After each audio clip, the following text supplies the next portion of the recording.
सच्चाई हमारे मुल्क में यह है कि इस ऐवान में जिन पर टेररिज्म का चार्ज है वो इस कानून पर वोट डालेंगे कि टेररिज्म क्या है नहीं है। सर, मुझे ये कहने की इजाजत दीजिए कि अगर आज भगत सिंह को और मोहनदास करमचंद गांधी को ये 3 खवानीन बनाए जाते तो भगत सिंह और मोहनदास करमचंद गांधी कहते कि रोलट एक्ट है ये 3 खवानीन रोलट एक्ट है। अब हुकूमत को बताना पड़ेगा कि असल मकौले पुत्र कौन है।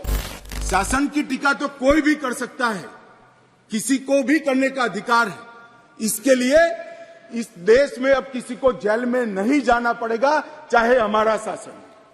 मैं फर्क समझाता रहा हूं, जो बड़े कटाक्षमय तरीके से ओवैसी साहब हंस रहे इसलिए, मगर इस देश के खिलाफ कोई बोल नहीं सकता, इस देश के हितों को कोई नुकसान कर नहीं सकता।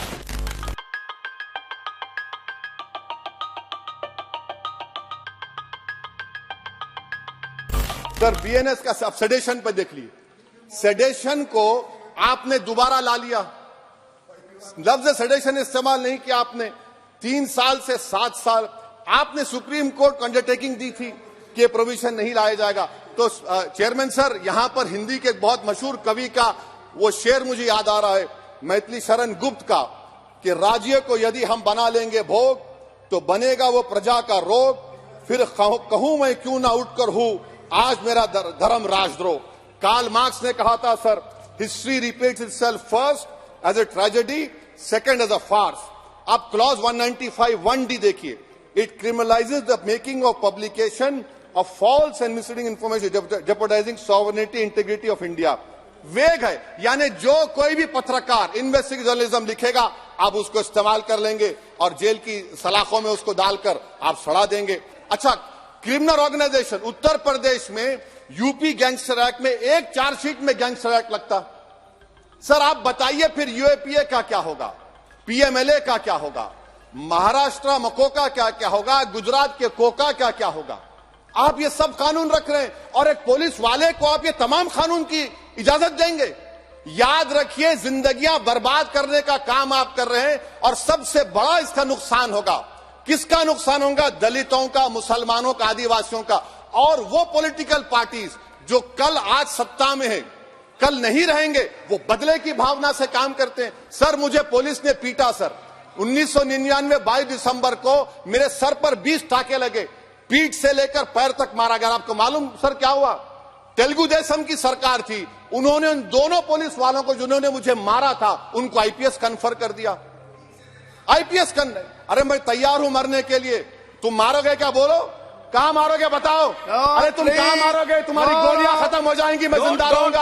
अरे तुम्हारी गोली डरने वाला बैठो तुम, अरे चप्पन देके बैठो। मैं अपनी बात को खत्म करने से पहले मैं उम्मीद कर रहा था कि मैंने वजीर दाखिला का एक स्टेटमेंट सुना था अमित शाह साहब का, कि जब गुजरात के होम मिनिस्टर थे तो उन पर जुल्म किया गया, उनको दबाया गया। मगर हम ये समझ रहे थे कि जिस शख्स पर नाइंसाफी हुई है, जो वो क्लेम कर रहे हैं, तो कम से कम वो दूसरों से नाइंसाफी तो नहीं करेंगे। आप क्या कर रहे हैं? अरे ऐसे हजारों लोग हैं जिन पर जुल्म हो रहा है, ना उनके पास दलील है, ना उनके पास वकील है, ना उनके पास आजादी है। अभी ओवैसी साहब हंस रहे हैं। ओवैसी साहब, मैं अभी थोड़ा साइकोलॉजी पढ़ा हूं, विज्ञान का विद्यार्थी हूं। फिर इनके मन में है कि आपने बदल कर रख दिया। मान्यवर, मैं कहना चाहता हूं, हमने राजद्रोह की जगह देशद्रोह की स्थिति रखी। अब ये देश आजाद हो चुका है, लोकतांत्रिक देश है। शासन की टीका तो कोई भी कर सकता है, किसी को भी करने का अधिकार है। इसके लिए इस देश में अब किसी को जेल में नहीं जाना पड़ेगा, चाहे हमारा शासन है। मैं फर्क समझाता रहा हूं, जो बड़े कटाक्षमय तरीके से ओवैसी साहब हंस रहे इसलिए, मगर इस देश के खिलाफ कोई बोल नहीं सकता, इस देश के हितों को कोई नुकसान कर नहीं सकता। हम देशद्रोह की धारा लाए हैं, इनको अपने विचारों के कपड़े पहनाने का प्रयास करते, इसलिए मैं इस पर डिटेल में बात करता हूं। मान्यवर, आईपीसी 124C, उसमें शब्द प्रयोग था सरकार के खिलाफ की गई बात। बीएनएस धारा 152 जो इसकी जगह आई है, भारत की संप्रभुता, एकता और अखंडता को तोड़ने वालों पर इस धारा का उपयोग है। वहां सरकार शब्द प्रयोग है, यहां देश है, भारत शब्द प्रयोग है। आईपीसी में आसन या प्रयोजन की बात नहीं की थी। किस उद्देश्य से आप बोलते हैं, किस उद्देश्य से करते हैं, इसकी बात ही नहीं की। करना ही काफी है। हमने इसमें देशद्रोह की डेफिनेशन में आशय की बात करी है। उसका उद्देश्य क्या है, उसका आशय क्या है, इसका महत्व है। अगर उद्देश्य देशद्रोह का है तो इसको कठोर से कठोर दंड मिलना चाहिए, और उद्देश्य अगर शासन का विरोध करना है तो उसको दंड नहीं मिलना चाहिए। उसको वाणी स्वतंत्रता का अधिकार है। अब घृणा और अवमानना, शासन की अवमानना, शासन की घृणा करना, तिरस्कार करना, इसको हटाकर हमने शब्द प्रयोग क्या किया है? सशस्त्र विद्रोह, विध्वंसक गतिविधियां और अलगाववादी गतिविधियां शब्द प्रयोग। और अगर कोई कहता है सशस्त्र विद्रोह, बम धमाके, गोलीबारी और विध्वंसक प्रवृत्ति करने के बाद भी कोई जेल में नहीं जाना चाहिए, तो मैं इस विचार से इत्तेफाक नहीं रखता हूं। ये जेल में जाने ही चाहिए, सजा होनी ही चाहिए। इस देश में किसी को यह अधिकार नहीं मिलता।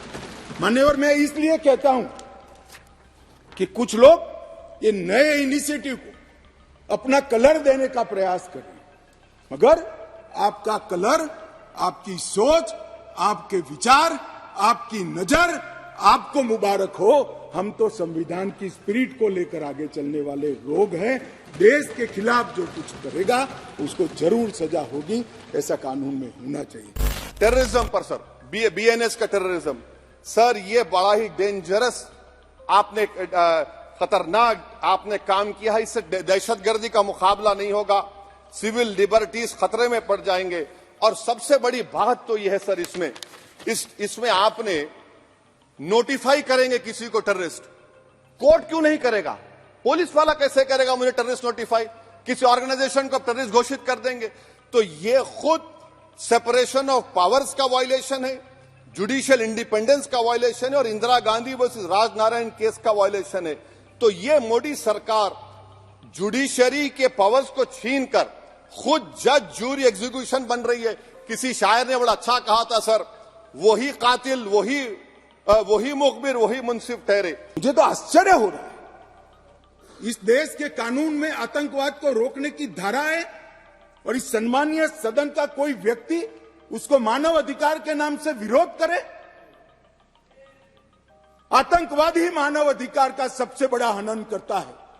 जो आतंकवाद फैलाता है, आतंकवादी कृत्य करता है, जिसका जो विक्टिम होता है, इसके मानव का अधिकार का हनन आतंकवादी कृत्य करने वाला व्यक्ति करता है, और उसको कठोर से कठोर सजा मिलती है। और मैं तो आश्चर्यचकित, मैं यहां बैठा होता तो टोकता भी, रोकता भी, प्रयास भी करता कि इसको सदन के रिकॉर्ड का हिस्सा न बनने दिया। आप एक्सपोज हो रहे हो, मगर मैं था नहीं, मैंने पढ़ा।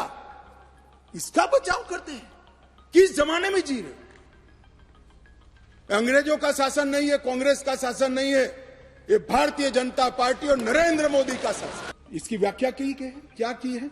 जो कोई भारत की एकता, अखंडता, संप्रभुता, सुरक्षा और आर्थिक सुरक्षा की प्रभुता को खतरे में डालता है और किसी भी वर्ग में आतंक फैलाने का प्रयास करता है, आइदर और साइड से, उसको आतंकवादी घटना कहा जाएगा। उसका विवरण दिया है। डायनामाइट, विस्फोटक पदार्थ, जहरीले गैस, न्यूक्लियर का उपयोग, ऐसी घटनाओं में जब कोई भी मृत्यु होती है तो ये घटना करने वाला आतंकवादी कृत्य में लिप्त माना जाएगा। अब इसमें कहां दुरुपयोग की गुंजाइश है? मगर मन में एक भय पड़ा है, मान्य, वो भय से ये विरोध जन्म लेता है। और मैं तो मानता हूं ये भय तो रहना ही चाहिए, रहना ही चाहिए, रहना ही। जो आतंकवादी कृत्य करते हैं उनके प्रति कोई दया भाव नहीं होना।